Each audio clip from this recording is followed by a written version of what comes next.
Hello everyone. तो आज हम लर्निंग इंजीनियरिंग चैनल में आप लोगों का स्वागत है। तो आज हम एक नए टॉपिक के साथ आए हैं, that is resonance in series RLC circuit. तो सबसे पहले हम ये समझते हैं कि मतलब क्या है सीरीज़ रेजोनेंस का। मतलब पहले हम रेजोनेंस का मीनिंग ही समझने की कोशिश करते हैं कि what do you mean by resonance. तो अगर मैं आपको सिंपल लैंग्वेज में समझाना चाहूँ कि रेजोनेंस क्या है, अगर मेरे पास इन ए सर्किट, अगर मेरे पास एक सर्किट है जिस सर्किट में आर भी प्रेजेंट है, एल भी प्रेजेंट है और सी भी प्रेजेंट है, ठीक है। ये सर्किट सीरीज भी हो सकता है, it may be series circuit, it may be parallel circuit और it may be a combination, ठीक है। कोई भी सर्किट हो जिसमें आर भी प्रेजेंट है, एल भी प्रेजेंट है और सी भी प्रेजेंट है, तो ये सर्किट रेजोनेंस में तब आएगा जब हमारी supply voltage and supply current are in same phase, ठीक है। क्या मतलब हुआ कि मेरे पास एक सर्किट है जिसमें आर भी प्रेजेंट है, एल भी प्रेजेंट है और सी भी प्रेजेंट है, तीनों एलिमेंट प्रेजेंट हैं। It may be connected in series, it may be connected in parallel, it may be connected in any other combination. तो अगर मेरी सप्लाई वोल्टेज V और supply current I same phase में आ जाते हैं तो मैं कह सकता हूँ कि सर्किट जो मेरे को गिवन है इज इन रेजोनेंस। तो वो सर्किट रेजोनेंस में होता है जहाँ पे हमारे पास वोल्टेज और current are in same phase में प्रेजेंट हो। तो अब हमने इसको सीरीज आरएलसी सर्किट में समझना है। तो लेट अस स्टार्ट कि सीरीज आरएलसी सर्किट में क्या होगा ये। तो सबसे पहले हमें ये पता है, लेट अस, जो सब वोल्टेज होती है across R that is given by I into R, ये हमें पता है। और हमें ये भी पता है कि इन केस ऑफ आर जो डायरेक्शन ऑफ करंट है that is the direction of voltage, means they are in same phase. अगर हम फेजर डायग्राम की बात करें आर के केस में, तो वोल्टेज और current are in same phase, ठीक है। Similarly for L we know, L के केस में क्या होगा, in case of L line voltage is equal to VL is equal to I into XL, where XL is your inductive reactance, and we know in case of L जो current होता है that is lags behind the voltage, means ये अगर मेरे पास voltage है VL तो current lag करता है वोल्टेज से by an angle 90 degree in case of L only। if pure L is there then this current is lags behind the voltage, and in case of C, VC is equal to I into XC, and in case of capacitance we know current is leading the voltage। if this is your current then current is leads the voltage by an angle 90 degree. तो ये हम पहले पढ़ चुके हैं इन R L और सी के case में। अब ये तीनों सर्किट सीरीज़ में कनेक्टेड हैं, तो अगर मैं इन तीनों का एक फेज़र डायग्राम बनाने की कोशिश करूं, लेट अस सी, इन तीनों के फेज़र डायग्राम को हम कंबाइन करें अगर, तो क्या होगा। क्योंकि सीरीज सर्किट है तो हमें पता है कि सीरीज सर्किट में करंट सेम फेस में होता है, मीन्स करंट सेम रहता है इन सीरीज सर्किट। तो we will take current as a reference, this is your current phasor, this is VR that is in same phase with current, और L के case में this is your VL and this is your VC, this is your combination। so यहाँ से हमारे पास अब तीन cases arises होते हैं। कौन कौन से केस अराइज होते हैं हमारे पास वो हम देखते हैं। अगर मैं फर्स्ट केस की बात करूँ, लेट अस सी, मैं सेम कलर लेता हूँ उसी के लिए। लेट अस सी कि VL is greater than VC। If VL is greater than VC, ये पहला केस होगा, ठीक है। उस केस में क्या होगा वो हम देखेंगे। फिर सेकंड केस लेंगे कि VL लेस देन VC होगा तो क्या होगा। उससे पहले अगर आप ध्यान से देखो, लेट अस यहाँ पे अगर आप देखो, अगर मैं इस वोल्टेज सप्लाई वोल्टेज की बात करूँ, अगर मैं एक KVL लगाता हूँ यहाँ पे, यहाँ पे अगर मैं KVL लगाता हूँ, यहाँ पे अगर मैं KVL लगा रहा हूँ, ध्यान से देखना, अगर मैं यहाँ पे KVL लगा रहा हूँ तो what is your voltage V? V should be equal to VR plus VL plus VC, इन तीनों वोल्टेजेस का phasor sum, phasor not algebraic sum, that is phasor sum. तो V is equal to VR plus VL plus VC, इन तीनों voltages का phasor सम जो है वो सप्लाई वोल्टेज होगी। अब मैं यहाँ पे इसको इस फेज़र में लेके आता हूँ कि मेरे को V अगर ड्रॉ करना है, लेट अस सी फर्स्ट केस लेके चल रहे हैं हम कि VL is greater than VC। अब देखो, ध्यान से देखो कि VL और VC एक दूसरे के फेज अपोजिशन में है, फेज अपोजिशन में। तो मेरे को इन तीनों वोल्टेजेस को ऐड करना है, VR, VL एंड VC। ये दोनों वोल्टेजेस एक दूसरे के फेज अपोजिशन में है, तो ये दोनों एक दूसरे को कैंसिल आउट करने की कोशिश करेंगे, बट क्योंकि मैं पहला केस ले रहा हूँ कि VL is greater than VC, तो इन दोनों वोल्टेजेस का जो सम होगा that is in the direction of VL, क्योंकि VL ज़्यादा है तो that is VL minus VC, और ये तीसरी वोल्टेज इसमें ऐड होगी with the help of parallelogram law, तो this will give you the value of voltage V, this will give you the value of voltage V। तो इस case में हम देख पा रहे हैं कि करंट लैग कर रहा है वोल्टेज से। सेकंड केस अगर मैं बात करूं, सेकंड केस की अगर मैं बात करता हूं कि VC is greater then VL, तो जब इन दोनों वोल्टेजेस को ऐड करूंगा, ठीक है ना, तो क्योंकि VC ज़्यादा है VL से तो एक दूसरे के अपोजिट हैं, तो इन दोनों का जो फेजर सम आएगा date is in this direction that is VC minus VL, और इनका जो फेजर सम आएगा this will give you the value of V। तीनों वोल्टेजेस का फेजर सम ये V आ गया in case when VC is greater then VL। तो यहाँ पे हम देख पा रहे हैं कि करंट लीड कर रहा है वोल्टेज से, बट जो सबसे मेन है हमारे लिए थर्ड केस क्या, कि जब हमारा VL इक्वल टू VC आएगा तो क्या होगा। ध्यान से देखते हैं इसको, VL इक्वल टू VC होगा तो क्या होगा। अब हम सीरीज सर्किट की बात कर रहे हैं, ध्यान से देखना, मैं दोबारा से फेजर ड्रॉ कर रहा हूँ यहाँ पे। ये मेरा करंट है I, this is VR, this is VL and this is VC। सो जब हमारा ये VL इक्वल टू VC होगा तो ये दोनों वोल्टेजेस एक दूसरे के अपोजिट हैं, 180 डिग्री पे हैं, फेज अपोजिशन में हैं और इक्वल भी हैं, तो ये दोनों वोल्टेजेस एक दूसरे को कैंसल आउट करेंगी और हमारे पास जो वोल्टेज बन के आएगी फेजर सम अगर मैं बात करूं जो हमने किया था that is VR plus VL plus VC। ठीक है, अब ये दोनों वोल्टेजेस, ये जो आप जो देख रहे हो, ये एक दोनों को कैंसल आउट कर रही हैं, तो इनकी वैल्यू क्या हो गई, 0। तो एंड में जो मेरे पास सप्लाई वोल्टेज आएगी डेट इज़ VR ओनली, यानी कि ये VR जिस डायरेक्शन में है उसी डायरेक्शन में वोल्टेज V है। अब ध्यान से देखो क्या हो रहा है, क्या हो रहा है कि जब हमारी ये वोल्टेज V है और ये हमारा करंट I रहा और तीनों एलिमेंट प्रेजेंट हैं, L भी प्रेजेंट है, C भी प्रेजेंट है, R भी प्रेजेंट है, बट V और I are in same phase. अब यहाँ पे वोल्टेज और करंट सेम फेस में आ रहे हैं, तो मैं कह सकता हूँ कि सर्किट, क्योंकि वोल्टेज और करंट सेम फेस में आ गए हैं, सर्किट इज़ इन रेजोनेंस। तो ये रेजोनेंस की कंडीशन हम शुरू में पढ़ चुके हैं कि जब हमारी सप्लाई वोल्टेज और सप्लाई करंट सेम फेस में आ जाएंगे, ठीक है, जब हमारे पास R, L और C प्रेजेंट होंगे और सप्लाई वोल्टेज और सप्लाई करंट सेम फेस में आ जाएंगे, तो मैं कह सकता हूँ कि मेरा circuit is in resonance. So this is the condition of resonance.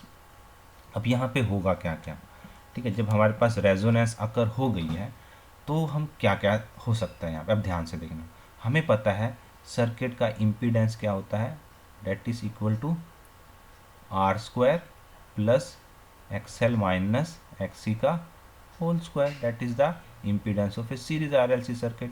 But at resonance we know VL equal to VC, और VL क्या है, I into XL, that is equal to I into XC। तो यहाँ से हम कह सकते हैं कि XL equal to XC है। जब XL इक्वल टू XC आया तो हमारा इम्पीडेंस क्या आएगा उस केस में, डेट इज ओनली R। अगर मैं देखूंगा तो that is the impedance at resonance. और अगर आप ध्यान से देखो इसको हम क्या कहेंगे, इम्पीडेंस एट रेजोनेंस। रेजोनेंस पे जो इम्पीडेंस होगा that is Z0, that is equal to R। अब ये R की वैल्यू क्या है, ध्यान से देखें तो अगर हम देखेंगे ध्यान से R की वैल्यू क्या है, मीन्स इम्पीडेंस की वैल्यू क्या है एट रेजोनेंस, क्योंकि XL इक्वल टू XC है, ये वैल्यू हमारी खत्म होगी, जीरो होगी ना ये वैल्यू। तो ये वैल्यू क्या हो सकती है, that is only minimum value of impedance. क्यों, क्योंकि इससे कम नहीं हो सकता इम्पीडेंस। अगर हम इस इम्पीडेंस के साथ कंपेयर करेंगे तो इससे कम नहीं हो सकता इम्पीडेंस। तो impedance at resonance is minimum. So current क्या होगा, करंट का फार्मूला क्या होगा, हमें करंट पता क्या होता है, V upon Z, that is equal to V upon R। तो that is the current at resonance, that is V upon R। अब क्योंकि R मिनिमम है, डेट वैल्यू इज मिनिमम, तो करंट शुड बी मैक्सिमम। तो क्या हुआ, क्या निकल के आया हमारे पास कि current at resonance is maximum whereas impedance at resonance is minimum।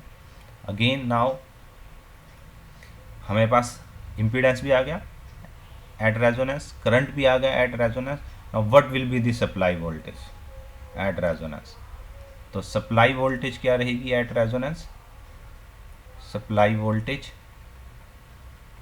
at resonance that is equal to the V note. और ये हमें पता है, हमने फेजर डायग्राम से भी देखा था कि V क्या निकल के आया था, इक्वल टू VR, यानी कि I नॉट इंटू में R, that is the voltage at resonance, supply voltage at resonance. ठीक है, अब बात आती है कि हम ये रेजोनेंस आ कैसे सकती है। देखो हमें इतना पता लगा कि हमने अभी जो देखा कि सीरीज सर्किट में रेजोनेंस तब आती है जब VL इक्वल टू VC होता है। ठीक है, यानी कि XL इक्वल टू XC होगा। तो ये कैसे अचीव किया जा सकता है, how we will achieve XL equal to XC। हमें पता है XL क्या होता है, that is omega into L या फिर 2 पाई एफ इंटू एल। और XC क्या होता है, 1 upon omega C, that is 1 upon 2 pi F into C. So XL और XC को आप इक्वल कब ला सकते हो, ठीक है, means XL equal to XC कब आ सकता है। फर्स्ट केस में हो सकता है कि मैं F को कांस्टेंट रखूं। ठीक है, जब मेरा F कांस्टेंट हो जाएगा यहाँ पे आप देख रहे हो, तो या तो मैं L और C को वेरी करूं, L और C को वेरी करूंगा तो किसी ना किसी एक पॉइंट पे आके XL इक्वल टू XC हो जाएगा। सेकेंड कंडीशन में क्या हो सकता है कि L और C को कांस्टेंट लेके चलूँ मैं, L और C की वैल्यू मैंने कांस्टेंट ले ली और मैं F को वेरी करूं इस तरह से कि XL इक्वल टू XC हो जाए। ठीक है, तो इन दोनों केसेस में मैं रेजोनेंस को ले सकता हूँ, मीन्स रेजोनेंस की कंडीशन अचीव हो सकती है। आइदर तो मैं F को वेरी करूँ या फिर मैं L और C को वेरी करूँ। तो जो पहला केस होता है L और C को वेरी करने वाला, ये रेयर किया जाता है क्योंकि अलग अलग L और C को लेना एक ही सर्किट में इट इज़ अ डिफ़िकल्ट। सो हम क्या करते हैं, एक सर्किट लेते हैं जिसमें हम फ्रीक्वेंसी को वेरी करते हैं जहाँ पे हमारा सर्किट रेजोनेंस पे आ जाए। ठीक है, अब वो फ्रीक्वेंसी क्या है जहाँ पे हमारा सर्किट रेजोनेंस पे आता है, उसको हम कहते हैं रेजोनेंस फ्रीक्वेंसी। रेजोनेंस फ्रीक्वेंसी क्या होती है, अब सीरीज RLC सर्किट की बात करें तो XL इक्वल टू XC है एट रेजोनेंस। ठीक है, और XL क्या है हमारा, omega nought into L, that is equal to 1 upon omega nought into C. तो यहाँ से हमारे पास omega nought square is equal to 1 upon L C. तो यहाँ से हम निकाल सकते हैं कि ओमेगा नॉट की वैल्यू जो आ रही है that is 1 upon root L C, that is the resonance frequency in radian per second. ठीक है, इसको हम कहते हैं रेजोनेंस फ्रीक्वेंसी। अगर आप इन टर्म्स ऑफ हर्ट्स निकालना चाहो तो ओमेगा नॉट क्या होता है, 2πf0, that is equal to 1/√LC। So यहाँ से जो रेजोनेंस फ्रीक्वेंसी f0 आएगी that is 1/2π√LC, that is the resonance frequency in hertz. So ये फ्रीक्वेंसी अगर हमें L और C की वैल्यू पता है कि L की वैल्यू क्या है और C की वैल्यू क्या है, एक कांस्टेंट वैल्यू लेके चलें, तो हम वो फ्रीक्वेंसी निकाल सकते हैं सर्किट में जहाँ पे हमारा रेजोनेंस अकर होता है। इस फार्मूले के थ्रू हम वो फ्रीक्वेंसी निकाल सकते हैं जहाँ पे हमारा सर्किट रेजोनेंस पे आएगा। This is known as resonance frequency of a series RLC circuit. ठीक है, इसके बाद आगे ही हम चलते हैं रेजोनेंस पे ही, रेजोनेंस के टॉपिक पे ही।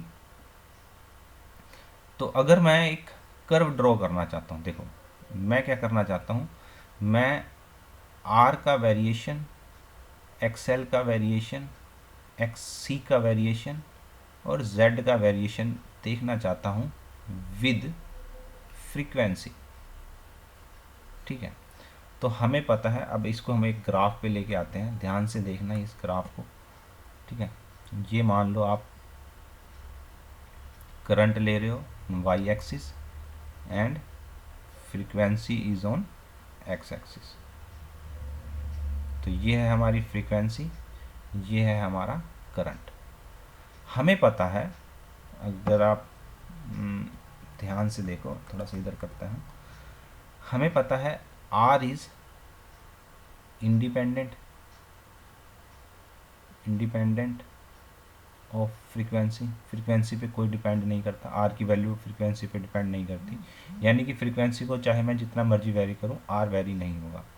तो अगर मैं ड्रॉ करूं इसको, it will be like this, let us see, ये है हमारा आर, ये है हमारा आर। आर वेरी नहीं कर रहा फ्रीक्वेंसी के साथ। अब अगर हम बात करें एक्सएल की, एक्सएल क्या है, एक्सएल इज बेसिकली 2πf/L, यानी कि XL is directly proportional to frequency. तो जैसे जैसे फ्रीक्वेंसी बढ़ेगी हमारा एक्सएल भी बढ़ेगा, तो it will be straight line इस तरह से, इट इज योर एक्सएल। और थर्ड है हमारा एक्ससी। एक्ससी क्या होता है, दैट इज 1/2πfc, यानी कि XC is inversely proportional to frequency. तो अगर मैं कर्व ड्रॉ करना चाहूँ, it will be like this, इस तरह से ये कम होता रहेगा फ्रीक्वेंसी के साथ। तो ये वाली फ्रीक्वेंसी जहाँ पे, अगर आप ध्यान से देखो, ये वाली फ्रीक्वेंसी, इसको अलग कलर से शो करते हैं, ये वाली जो फ्रीक्वेंसी है, ये वाली फ्रीक्वेंसी जहाँ पे हमारा XL इक्वल टू XC आ रहा है, this frequency is known as resonance frequency. यहाँ पे XL और XC एक दूसरे के इक्वल हैं और इम्पीडेंस की वैल्यू जो होगी, हम वहाँ पे हमें पता है कि रेजोनेंस पे इक्वल टू R होता है। तो ये वाली फ्रीक्वेंसी जहाँ पे XL और XC, ये कर्व है XC की, ये XC है, ये XL है और ये R है। तो यहाँ पे फ्रीक्वेंसी जहाँ पे हमारा XL इक्वल टू XC आ रहा है, इस फ्रीक्वेंसी को कहा जाता है रेजोनेंस फ्रीक्वेंसी। अब मैं इम्पीडेंस की कर्व ड्रॉ करना चाहता हूँ, है ना। अगर आप ध्यान से देखो, इम्पीडेंस क्या है हमारा, यहाँ पे आते हैं, इम्पीडेंस क्या है, we will choose another colour, ये ले लेते हैं, चलो ये ले लेते हैं। इम्पीडेंस क्या है हमारा, हमें पता है impedance is equal to R² plus XL minus XC का होल स्क्वायर। अब आप ध्यान से देखो, इस फ्रीक्वेंसी के इधर, रेजोनेंस फ्रीक्वेंसी के लेफ्ट साइड में, यहाँ पे अगर आप ग्राफ से ही देख रहे हो कि XL is greater then XC, means below F0। Below F0 क्या है, XC is greater then XL। XL की वैल्यू नियरली 0 के आसपास है, ये इन्फिनिटी के आसपास है ना। तो इम्पीडेंस क्या होगा, बहुत ज़्यादा होगा, नियरली इक्वल टू XC होगा। और जैसे जैसे आप फ्रीक्वेंसी को बढ़ाते जाओगे, इस डायरेक्शन में आओगे, जैसे जैसे आप फ्रीक्वेंसी को बढ़ाते जाओगे, एक्सी की वैल्यू कम होती जा रही है, एक्सएल की वैल्यू बढ़ती जा रही है, एक्सी की वैल्यू कम होती जा रही है, एक्सएल की वैल्यू बढ़ती जा रही है, तो जो हमारा इम्पीडेंस है वो कम होता जाएगा। तो धीरे धीरे धीरे अगर आप बढ़ाते जाओगे लाइक दिस, इम्पीडेंस हमारा कम होता जाएगा, कम होता जाएगा, और यहाँ पे आके जिस कर्व पे आके ये इक्वल टू आर हो जाएगा, और उसके बाद फिर अगेन ये इंक्रीज होना शुरू हो जाएगा। आप देख लो, यहाँ से देख सकते हो बिलो हो गया, और अबव क्या होगी, अबव एफ नॉट क्या हो जाएगा हमारा, XL is greater than XC. Graph से ही दिख रहा है हमें, एक्सएल ज़्यादा है, एक्सी कम होता जा रहा है, ठीक है ना। यहाँ पे आके ये दोनों इक्वल हो गए, जब ये दोनों इक्वल हो गए तो ये वैल्यू मिनिमम होगी। उससे पहले क्या हो रहा था कि एक वैल्यू ज़्यादा थी, एक्सी की वैल्यू ज़्यादा थी, एक्सएल की कम थी, तो कुछ ऐड हो रहा है, आर में कुछ ऐड हो रहा है, तो इम्पीडेंस ज़्यादा होगा। बट जैसे जैसे ये वैल्यू कम होती जा रही है, क्यों, ये दोनों एक दूसरे के इक्वल आते जा रहे हैं, ठीक है ना।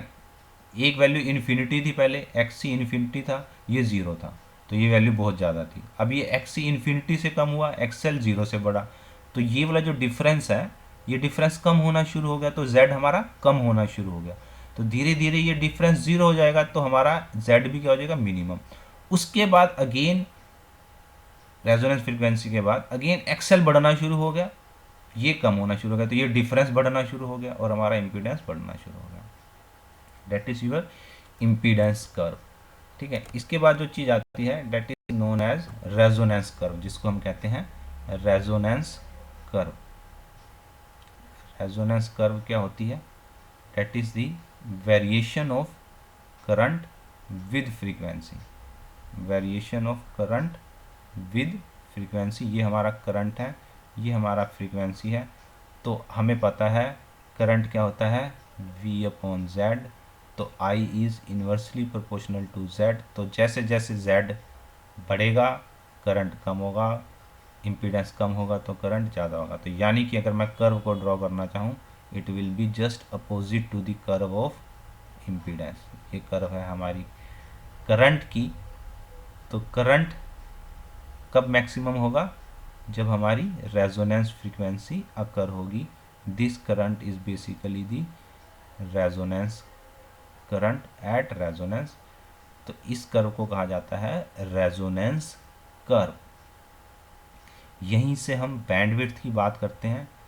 बैंडविड्थ क्या होती है, just first I will draw it, then I will explain what is bandwidth. Suppose this current is I naught upon root 2 and this frequency is f1 and this frequency is f2.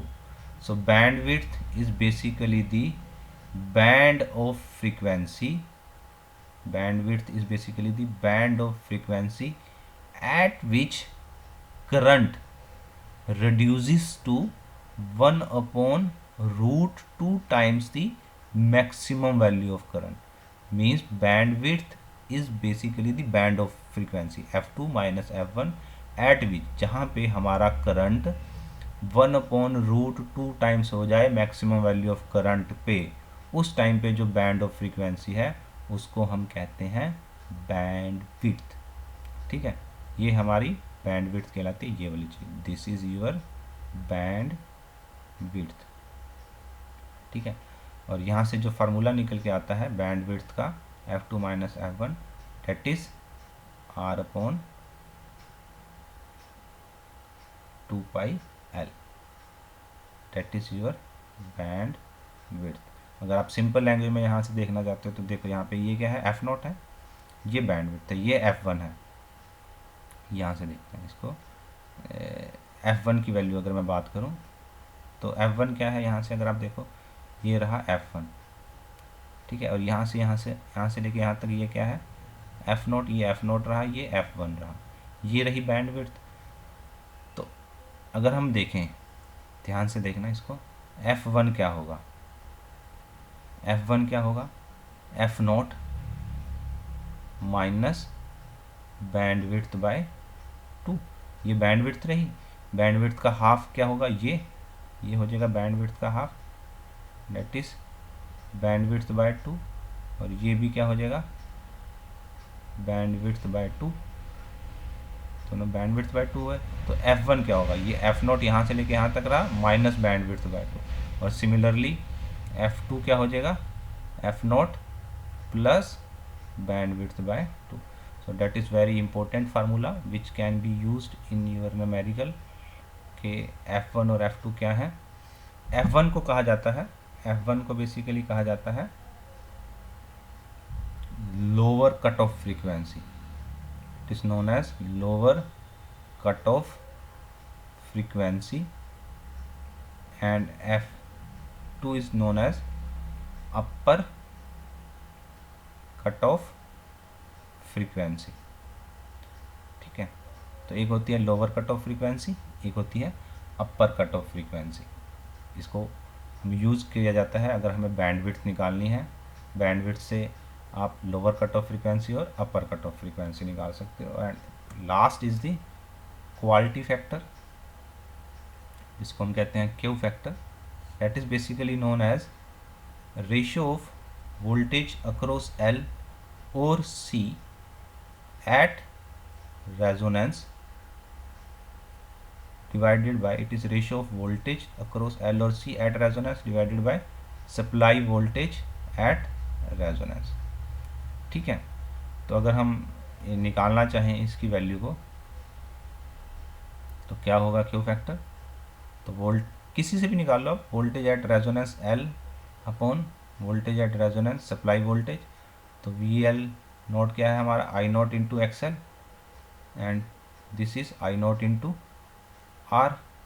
तो ये क्या आ जाएगा XL upon में R, और XL की value क्या है omega nought into L upon में आर। अब यहाँ पे आप वैल्यू पुट करोगे अगर ओमेगा नॉट की, तो ओमेगा नॉट क्या है देखो एल अपॉन आर, और ओमेगा नॉट क्या है 1/√LC।